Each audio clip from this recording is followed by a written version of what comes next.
Bienvenidos al segundo tutorial de Circuits. Mi nombre es Jorge y en esta ocasión os voy a explicar todo lo necesario para comenzar a realizar las conexiones en vuestros módulos y comenzar a crear cualquier tipo de invento sin límites. Vamos a ello. Lo primero que debemos saber o recordar son las conexiones eléctricas que tenemos que realizar con nuestros módulos de Circuits. Así que muy importante, en primer lugar, tenemos que recordar cuáles son las conexiones de estos módulos. Y recordemos que los módulos de color amarillo, en este caso los actuadores, vienen con dos pequeñas bornas, una de color rojo y una de color negro. La de color rojo recordamos que es la señal positiva y la negativa de color negro. Para que un módulo funcione es necesario que ambas bornas, evidentemente, estén conectadas de forma correcta. En primer lugar, podemos ver en esta diapositiva una forma correcta de hacerlo y otra forma incorrecta.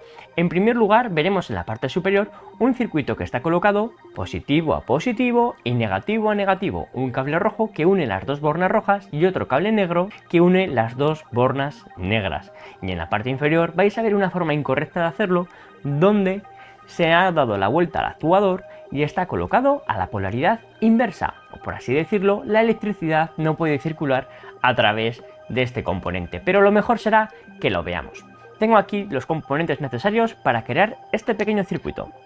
Conectamos el negativo con el negativo utilizando este cable negro, el positivo con el positivo utilizando este cable rojo, y como podéis ver, el LED se ha encendido correctamente.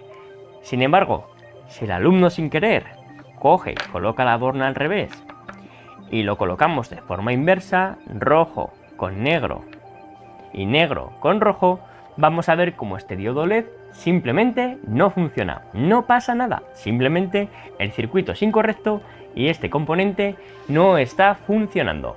Otras formas incorrectas de colocar estos componentes, por ejemplo, si juntásemos la borna roja con la borna negra, estaríamos creando un pequeño cortocircuito y, como podéis apreciar, se enciende la bombilla roja de nuestra fuente de energía. Si esto sucede, recordad que debéis de retirar el circuito para que no surja ningún pequeño problema o se acaben calentando las baterías. Y por otro lado, también aparece una representación de cómo no debemos de conectar las baterías con los módulos. Por ejemplo, aquí he utilizado un cable de color rojo para conectar el positivo de las pilas con el positivo del diodo LED, pero al mismo tiempo han conectado el positivo con el negativo. Por otro lado, tampoco se puede juntar el cable rojo con el cable negro a través de un elemento conductor como si fuese un clip, ya que al ser un elemento conductor funcionaría como si lo hubiésemos conectado con un simple cable. Igual que en el caso superior, juntaríamos positivo con negativo. Y por supuesto, lo que no podemos hacer es conectar rojo con negro utilizando un simple cable. Pero no os preocupéis, porque una vez más os recuerdo que el módulo está protegido. A partir de estos puntos vamos a ver algo de vocabulario técnico. Vamos a entender lo que es un circuito abierto y lo que es un circuito cerrado.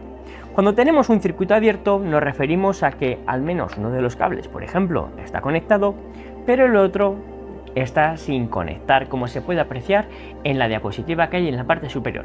El circuito está abierto porque tenemos el cable, pero en este caso está cortado. Por lo tanto, la energía no llega de la fuente de energía a el diodo LED. Sin embargo, decimos que el circuito está cerrado cuando todos los elementos están conectados entre sí, cerramos el circuito y la energía puede fluir libremente a través de los componentes. Una vez vistos estas indicaciones básicas, podemos seguir creando cualquier tipo de circuito. Por ejemplo, tenemos los circuitos en paralelo, donde la energía de las pilas se distribuye en todos los componentes al mismo tiempo, o tenemos los circuitos en serie, donde se han colocado en cadeneta, por así decirlo, un componente detrás de otro y la energía de las pilas se va dividiendo en todos y cada uno de ellos. Vamos a prestar atención a esta parte porque nos va a ayudar a crear muchos tipos de proyectos. Vamos a poner a prueba las conexiones en serie y las conexiones en paralelo para ver cuáles son las diferencias y cómo un mismo circuito se puede comportar de formas diferentes. Utilizando los actuadores que tenemos en el interior del maletín de Circuits, voy a coger otros componentes necesarios para crear el circuito en paralelo en primer lugar. Por ejemplo, haciendo uso de los 3 LEDs que tenemos en su interior. Como podemos apreciar en esta imagen, tenemos un LED de color rojo alimentado y ahora vamos a utilizar otros cables de colores para llevar la alimentación a los demás componentes. Si os fijáis, estoy utilizando el agujerito que se encuentra en la parte superior de estas bornas para conectar una con otra y así poder sacar la energía fácilmente.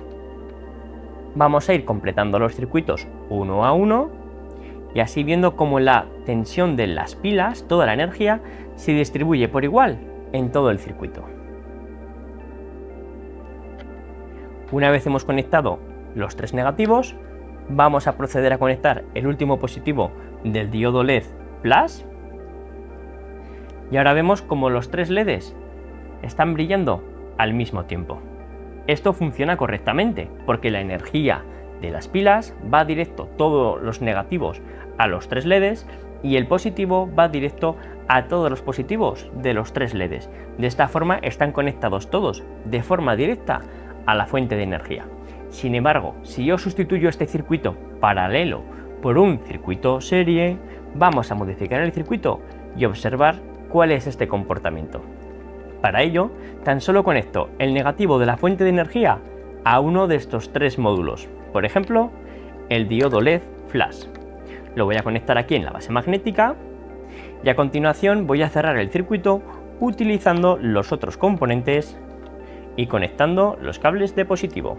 Entonces el positivo sale de la fuente de energía, pasa por el primer diodo LED de color rojo, sale a través de él, va al diodo LED bicolor, sale a través de él y por último va a este LED flash, cerrando así el circuito.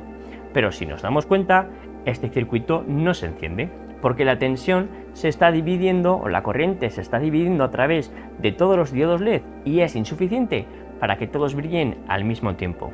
Podríamos comprobar como si yo me salto uno de estos LEDs y directamente en lugar de 3 coloco 2, seguramente se lleguen a encender, aunque sea un poquito, como podéis apreciar en este ejemplo. Así que recordad, si queréis conectar muchos elementos al mismo tiempo, es casi seguro que tendréis que hacer circuitos paralelos para que la energía llegue por igual a todos los componentes que tenemos.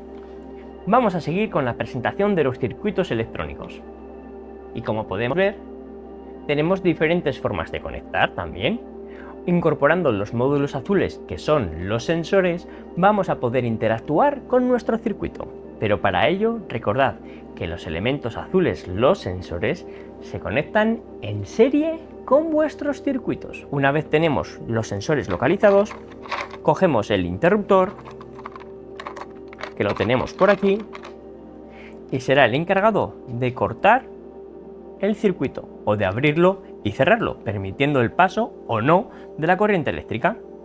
Una vez está colocado, vamos a poder comprobar cómo el circuito solamente se enciende cuando nosotros actuamos sobre este interruptor, permitiendo encenderlo o apagarlo. También podríamos sustituir este interruptor por un pulsador, donde podríamos controlar también el paso de la energía, pero únicamente cuando estemos presionando sobre él. Si nosotros soltamos del mismo modo que se tratase del timbre de vuestra casa, el LED dejaría de brillar. Visto esto, debemos recordar la presentación y ver el ejemplo incorrecto que se muestra en la parte inferior. Y es que si os dais cuenta, con este ejemplo que tenemos ahora sobre la mesa de trabajo, estamos viendo cómo tenemos el circuito conectado en serie. El cable rojo lleva el positivo, pasa a través del módulo del sensor, sale del sensor, llega al módulo actuador y por último cierra el circuito con el cable negro en el negativo. Sin embargo, si nosotros conectamos estos componentes en paralelo, vamos a ver qué sucede. Conectamos el diodo LED directamente a la fuente de energía. Este se enciende de forma continua, ya que la energía llega siempre porque el circuito está cerrado. Pero sin embargo, si nosotros conectamos aquí ahora un sensor o este pulsador en paralelo, fijaros cuál va a ser el comportamiento de este circuito. Si nos damos cuenta, cuando nosotros actuemos sobre este pulsador una vez que está cableado, vamos a ver cómo el LED se apaga. Sin embargo, no estamos controlando el paso de la corriente. Fijaros que lo que estamos haciendo, sin habernos dado cuenta, es crear un pequeño cortocircuito, porque estamos juntando positivo con negativo a través del pulsador. Cuando yo actúo sobre este pulsador, el positivo se junta con el negativo, haciendo que las pilas dejen de entregar energía y al rato se encenderá el LED rojo indicándonos que algo no está bien conectado. Así que prestad siempre atención a los circuitos y sobre todo al LED rojo de vuestra fuente de alimentación para aseguraros de que todo está bien conectado y que no habéis cometido ningún fallo. Una vez tenemos claras cuáles son las formas de conectar nuestros circuitos, podemos crear cualquier tipo de proyecto. Por ejemplo, si yo en lugar de utilizar el diodo LED prefiero cambiar este componente y utilizar cualquier otro actuador, puedo sustituirlo fácilmente utilizando las bornas y en lugar de encender una bombilla, por ejemplo, podría hacer sonar el pequeño altavoz como si se tratase de un timbre. Entonces, para ello, tan solo tengo que conectarlo en serie como os he explicado anteriormente. El positivo pasaría por el pulsador, después llegaría al zumbador a través de este cable y por último el negativo iría directo de la fuente de energía al módulo del actuador. En esta ocasión, cuando yo pulse sobre este pulsador, vamos a ver cómo se activa el timbre. Y también lo podemos hacer, por ejemplo, con el módulo del ventilador. Si yo utilizo las bornas para conectarlo, podré activar y desactivar el ventilador. Para ello, recordad que tenéis que inclinar los cables hacia abajo para que estos no se atasquen con la hélice cuando comience a girar. Una vez está preparado, tan solo tenemos que actuar sobre el pulsador y veremos cómo comienza a darnos este vientecito cuando comienza a girar gracias a la energía que sale de la fuente de alimentación. Espero que estas primeras indicaciones os hayan servido de utilidad para crear estos circuitos tan interesantes. Y esto solamente acaba de comenzar. A continuación vais a ver un montón de posibilidades utilizando el microcontrolador, todos los bloques necesarios en la plataforma de HelloBlocks.